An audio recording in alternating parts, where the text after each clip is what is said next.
2 weeks ago I was in Exmouth Golf and it was 49 degrees. Here it's minus 49. But it is certainly a lot wetter here than it is in Queensland. Well, sunny bloody Brisbane, I mean, it's a bit different. It's about 20 degrees colder. I don't know what you're talking about, the weather. Dunedin's known for its weather. I know it's not particularly good, but what about the roads we've got? And where do you get a classic rally? Certainly in New Zealand where you get so many entries. So that certainly tells us that the people love the roads and love the city.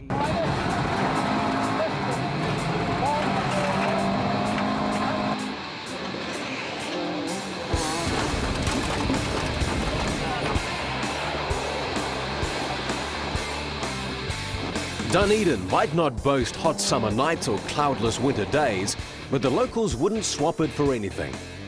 Yeah, right. Whatever the case, there's a special attraction about the city nestled in the base of the Otago Peninsula.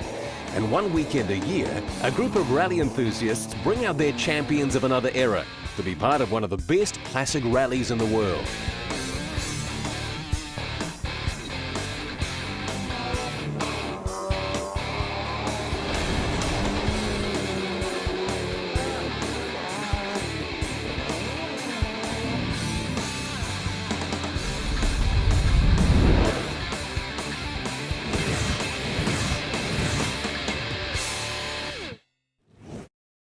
And they come from all parts of the globe. Finland's Pasi Hagstrom is back for a second time defending the title he won last year in the Rosendale BDA Escort. But why? Definitely not the weather at the moment, but it's the BDA and the team spirit what we have with the Rosendale team. It's very nice, and nice dinners every evening and everything. Everybody's so familiar and it's not so stressful as normal rallying.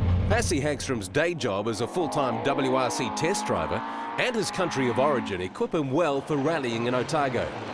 Last year he swept the field clean despite driving without any knowledge of the road ahead.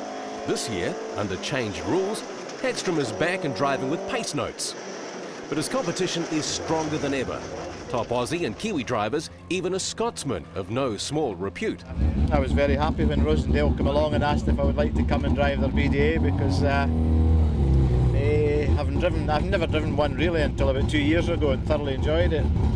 It sort of created a spark in my life again, so I was glad to come, and I like New Zealand as well. Well, 1984 was the last time I drove one of these cars, so I'd say it's going to be fairly interesting and exciting. You know, like Jimmy McRae, he'll be at home in all this weather, so you know, he's driven one of these things just not so long ago. But so I think we'll have to take it easy for a couple of stages. You know, just get a feel for it. It's just another event to have some fun on and think about old times. This year's Dunlop Otago Classic Rally boasts a record field of 37 entries, an impressive 10 from overseas. Joining Hagstrom and McRae is multiple Australia Rally champion Ross Dunkerton in what can only be described as a hybrid.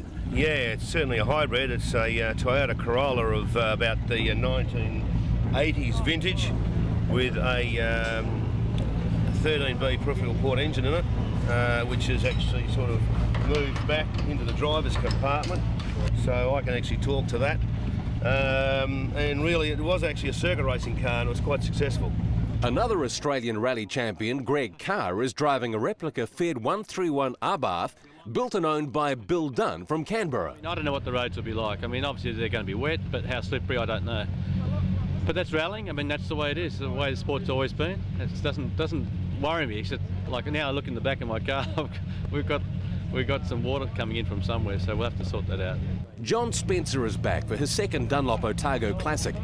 He turned his dirt rally Datsun H510 into a tarmac car and won the classic Adelaide Car Rally 4 years ago, but returned to the dirt, placing third in this event in 2003. It did the job there, or as Dungo would say, the JOB. I'm not quite sure whether it's up to the JOB here, but we'll be giving it our best shot. Keith Callanan's back with the big Monaro, but is sceptical about his chances. A 2-tonne car with 540 horsepower and the rain isn't exactly the best formula. The Kiwi lineup is pretty impressive too. Aside from Allport, Ashton Wood will campaign his famous Works BDA, running under its original Massport colours. As expected, the local heroes, Dean and Glenn Bust, are driving similar BDA escorts. Dean considered a strong chance on his local turf. Here we are for stage 1, the Classic International, Warri Flat, famous stage, about 12 kilometres, starts in the forest, winding its way up to quite a high point.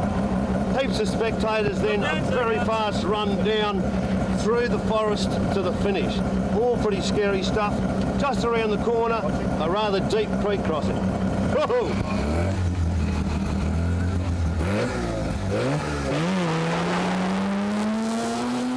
In typical style, Dunkerton blasts off for his first real test in the high-powered Corolla.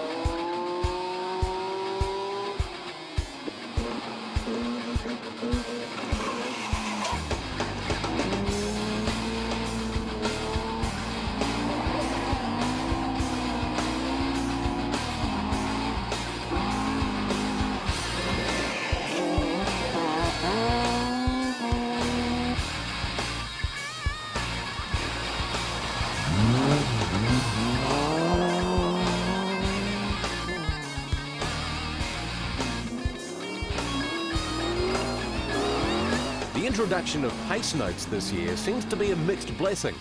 Those accustomed to notes making quick time through the first stage, but not everyone has it together just yet.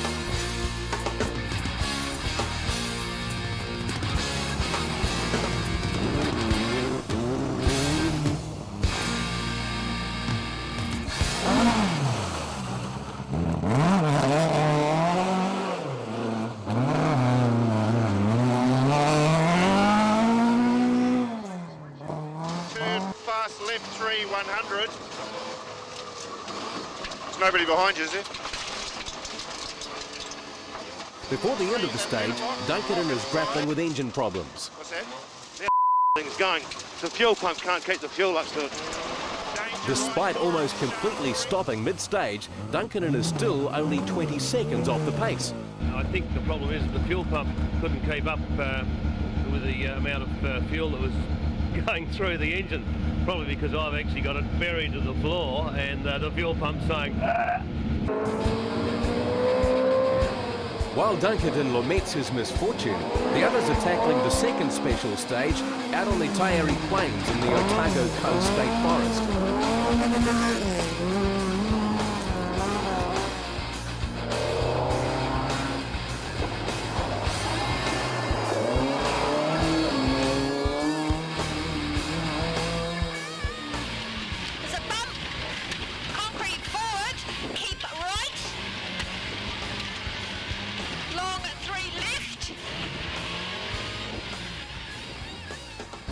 Classic events are all about history, cars and drivers, but not necessarily teamed up together again. Take Rob Murray and his mainframe Mazda RX-7, the very one that Neal drove to success in the 1986 New Zealand Championship.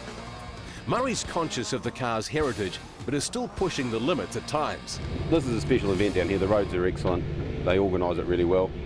And, you know, it's a good opportunity for people like myself who've got these cars tucked away in the workshop, you know, to bring them out and have a play, you know. When we were first approached to try this, it was something that we felt fitted with ourselves, and we really enjoyed the relationship with Otago, the Classic Rally, and as it's built up over the years, it's been fantastic.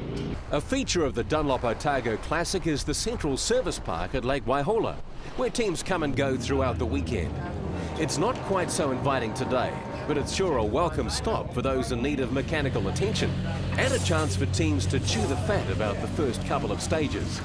Well, that was a lot of fun. I thought the 35k stage would really knock me around, but just enjoyed it immensely and got to the end and sort of thought, why are we stopping so soon? Very greasy in the centre of that last stage, but there's a tricky right three about 3k's from the end, which we dropped the left-hand rear wheel into a big hole, and there was a point when I thought we were going to have an early shower. Quite pleased to be here. Yeah, that was a good stage, except we caught the car in front of us, and our wipers managed to stop at the same time, so we did the whole stage with no wipers, the mud on the windscreen from the car in front, and the sun. So yeah, hard work. Went into a 4 right, way too fast, and through the fence, barbed wire gun across the windscreen, and he's going to be able to keep going. Okay? Yeah. No, we'll keep it going. Keep it going until she stops. Greg Carr's Fiat Abarth sounds fine through special stage 2, but by service, it's sounding decidedly sick. The engine dropped power, so we just got to see what it is. Hopefully it's nothing major. About 3/4 of the way down the stage and going, there are quite long straights, and yeah, I just got suckered into going too fast into a sharp right-hander, and the car just went straight ahead and over a muddy culvert, rolled onto its side and through a fence post. Yeah, no, when I got it to the point where covering 2/3 of that stage, it was all right. Yes. Even Neal Allport is finding his BDA Escort a handful. Out front, local Dean Buist has set the pace in special stage 1, 5 seconds clear of the Flying Finn. Both are clear of the field by at least 15 seconds. The roles are reversed in special stage 2. Hagstrom has Buist by 7 seconds, and we're set for a battle royale. Until special stage 3.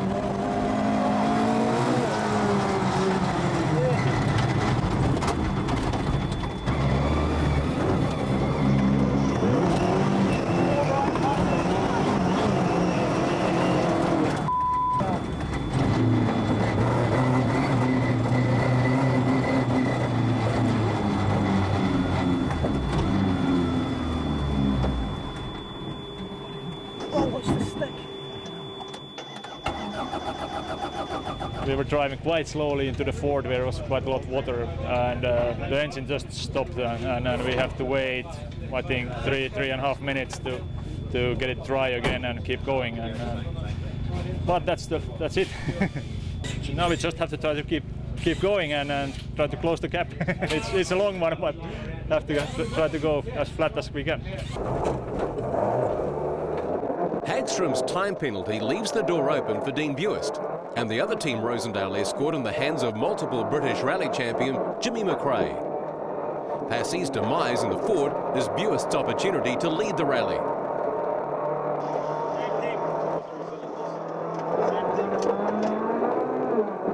But it's short-lived.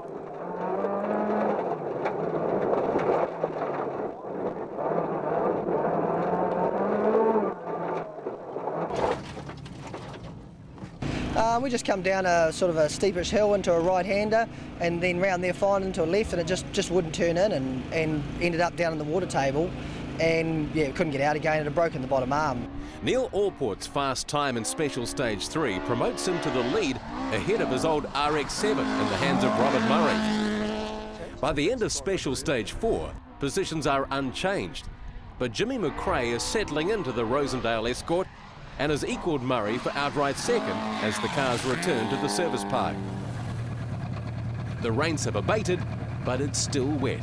Underfoot's very, very wet and very slippery in places, and the road's cutting up quite bad in some of the narrow stuff, but that's been good, thoroughly enjoying it. Does it bring back some old experiences for you? It does, yeah. I mean, that goes back to the Chevette and the Opel days, you know, because I didn't really drive Escorts then, but I wish I'd driven an Escort then, because I think they were better than I drove. 30, long 4 right minus tightens, 4 left plus. 30, finish. 100, 4 left minus. Ashton Wood has the match of most of this field in his Massport BDA, but special stage 4 has slowed him up. The last 5Ks we drove at about 50k because the had a hell of a vibration in it. Expecting 4 link arms to be broken or shock absorbers or the drive shaft bent. None of those things. The back wheels had filled up with dirt and it was just shaking like hell. Glenn Buist has been having his share of wheel trouble, but his problems didn't end there. The tyre come off the rim, so we pulled over and got it fixed. Then we just idling down the road, putting the seatbelts on, and the car from behind us went past, which was fine. And we caught him at about 1.5 kilometres, and his co-driver wasn't looking out the rear vision mirror like you should do. And I followed him for a further 4Ks in the finish. I just ran him down, like I didn't have any choice. Took out the windscreen, both headlights, the radiator. But time's time, you know, so you just do what you got to do when you got to do it, and that's what we did. Fats Little is a long way from home, but don't be taken in by the accent.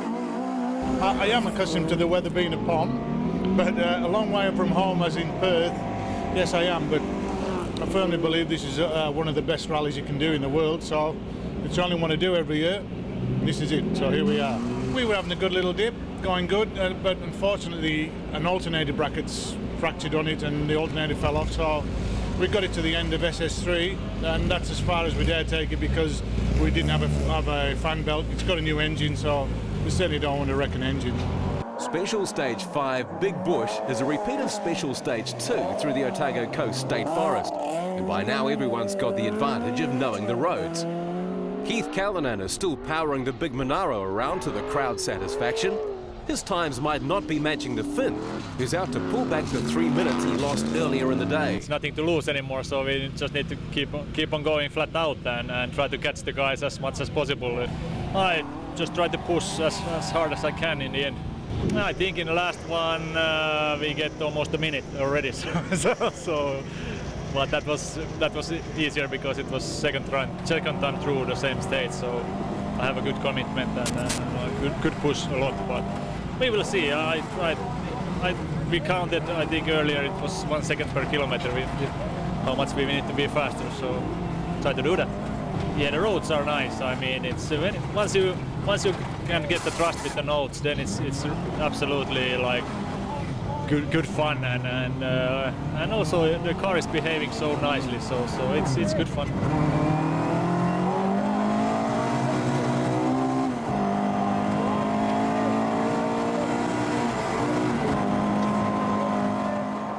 Gary Adcock has been working away in his Triumph TR8 all day. Like the Escorts, these cars are real entertainers on dirt, just with that throatier V8 roar. The VDAs and the V8s are certainly good to watch and they're more fun to drive. After stage 3 I think we were 4th overall, but I see Neal Allport was stopped in the last stage, so that'll elevate us one more place. So you never know who's sneaking up from the back. At the start of the 5th stage, it started running like on about 2.5, 3 cylinders, or just really flat, and then 4K from the end it just completely stopped. We thought at the time that was a fuel pump problem. In fact, Allport has been sidelined with a broken distributor rotor, leaving Scotland's Jimmy McRae to take the outright lead. Opens, tightens to very long, 3 right, 30, 3 left tightens.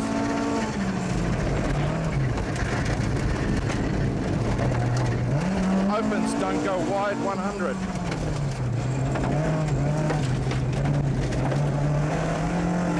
Gate 3 right in junction, 150. John Spencer is the highest placed Australian, and he's relishing the chance to get to the final stage of the day. There's 2 big things with this rally. One is to get to Forbury Park tonight, and the other one is to get to that bitumen super special stage tomorrow. So looks like we're going to get our first wish and try and survive tomorrow to get to that bitumen stage.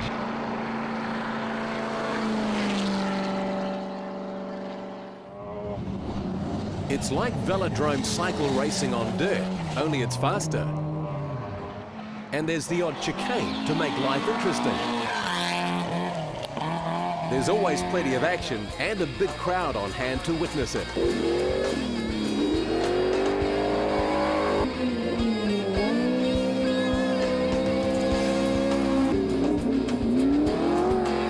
Results at the end of leg 1 of the Dunlop Otago Classic Rally look like this. The Rosendale Escort in the hands of the Scotsman holds a 1-minute lead over Kiwi Robert Murray in the main freight Mazda. Amazingly, Pasi Hagstrom has hauled back in 2 of the 3 minutes he lost and currently sits 3rd outright.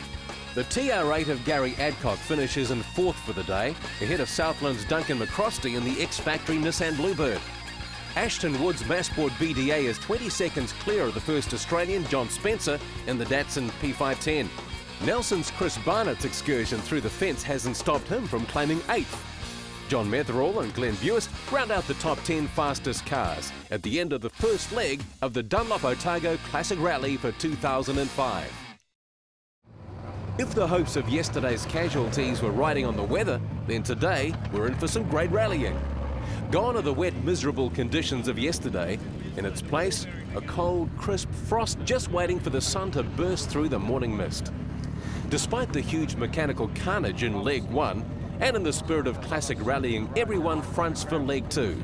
And like the weather, things are looking brighter. We've had an engine transplant from some car that was at the back of the workshop under another car.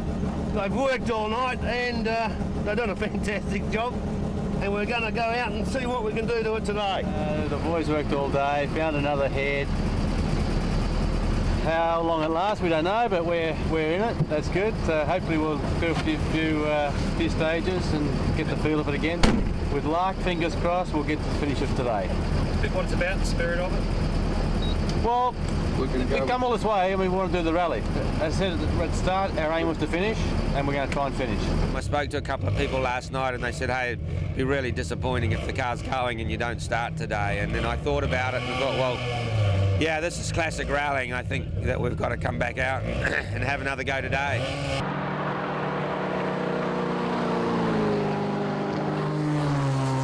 We're absolutely freezing out here first thing this morning. It's nothing like the North Queensland weather. Oh well, we're here to have a bit of fun. Philip Mason might be unaccustomed to wearing a beanie, but he's here for the fun and the experience, and that's exactly what he's been getting. The guys who leased us the car, they said that they'd give us the full experience, and the full experience meant as much adrenaline as they could give us. So I'm sure they left one of the bonnet pins out in the middle of the first stage, just as we selected 4th gear and we're accelerating quite hard. The bonnet completely flew up and yeah, we had nowhere to go. We stopped without hitting anything. Spectators were running everywhere and managed to put it down and finish the stage. But yeah, certainly scared the shit out of us. Waipori Gorge is the first of 7 stages in leg 2. Pasi Hagstrom is laid back about his chances of regaining the lead from Rosendale teammate Jimmy McRae. Yeah, try to keep going and we'll see what's the results in the end.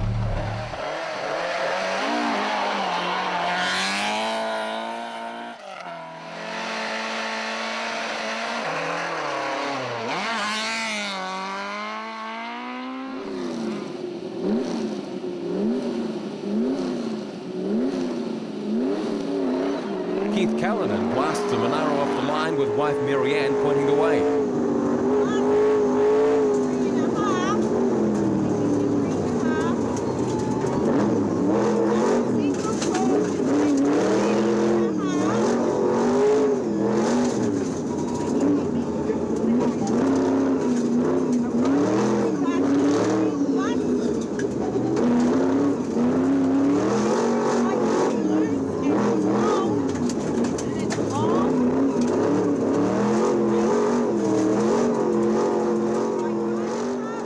Callanans are settling into the rhythm of the rally.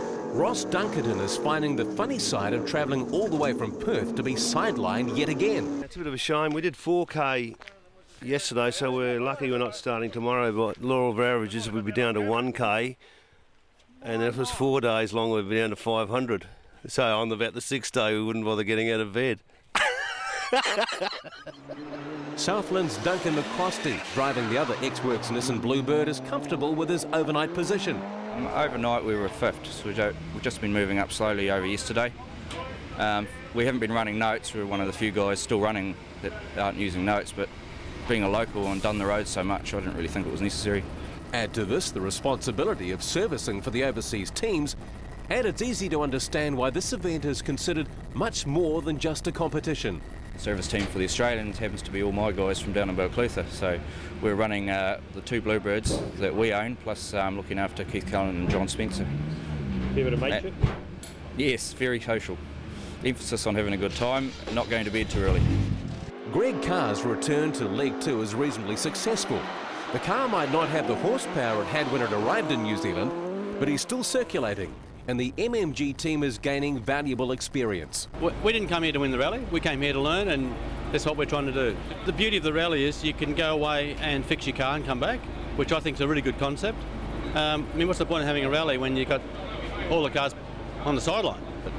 So that's the approach we've taken from the start. Try and do as many stages as we can, learn the rally, with a view to coming back next year. Back in the Rosendale camp, consideration is being given to tyre choice. There are clear skies today, but the roads are still damp and slippery early on.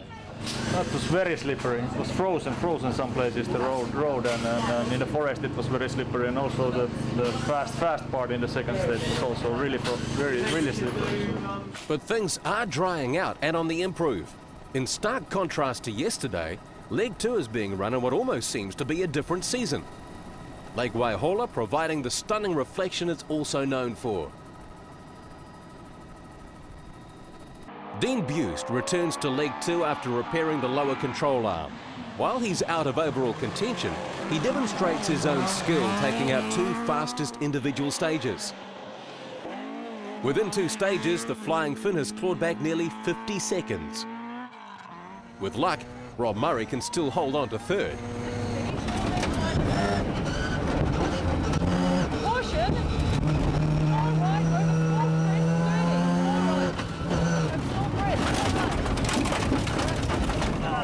That's all right. Sorry, I did call it.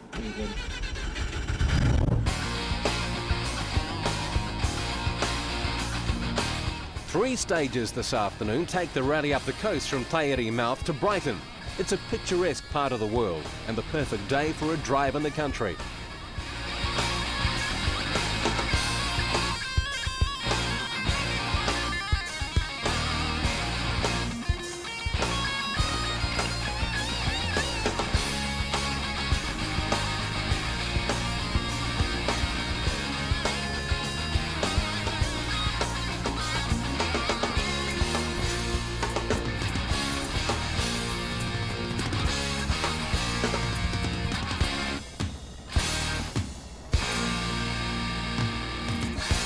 Neal Allport had a close call in special stage 11 and tweaked the panel work.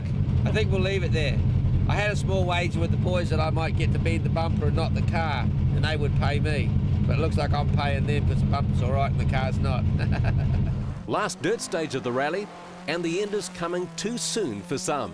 I wish we had 2 more days to go because the roads are so good, and obviously I'm getting more used to it and getting used to the car and rallying again after 9 years. And it's good. I'm really looking forward to it. I'll be sad when it finishes. See you next year? Yeah, absolutely, absolutely. This is a great rally. A great rally with a great finish. The Rosendale team fighting out first and second between a Finn and a Scot. Closing in, I'm afraid. Yeah, these last 2 stages were too much like Finland for us. Think you'll be able to hold them up? I don't know. We'll try, but good luck. Age against youth. Sorry? Age against youth. Indeed. I think it's 36 seconds or something, the difference between Jimmy and me. So everything must go really well if we are going to catch that. Right. Do you think it's possible? We try. You always have to keep trying until in the end. 3 right into 3 left. Into long, 2 right, and 3 left.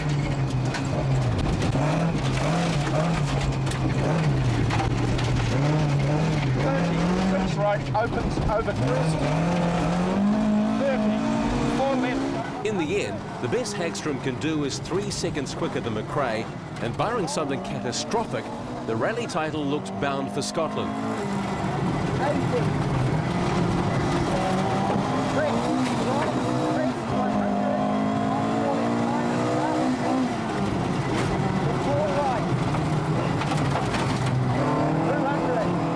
All that's left is the tarmac sprint back in Dunedin.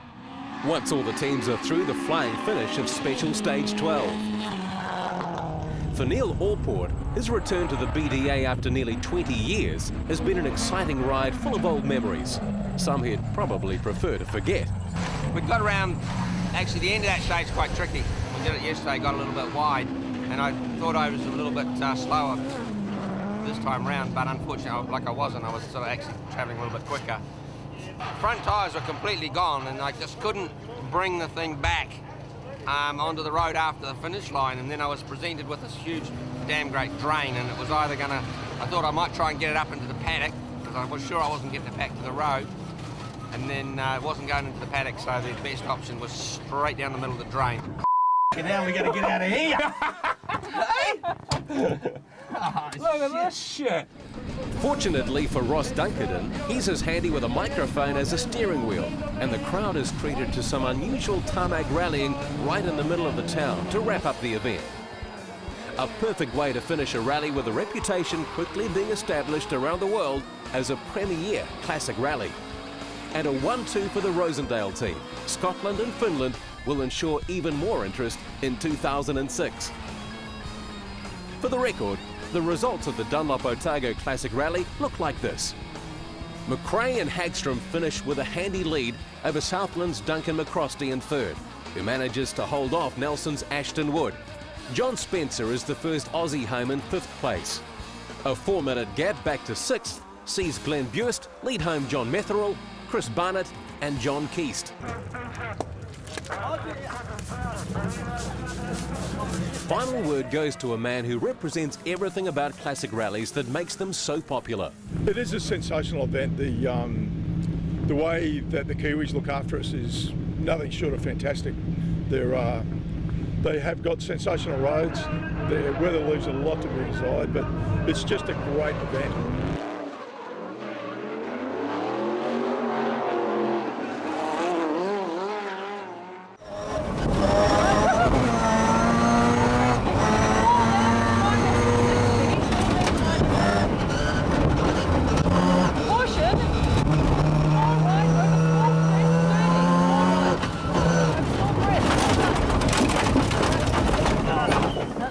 Sorry, I did call it.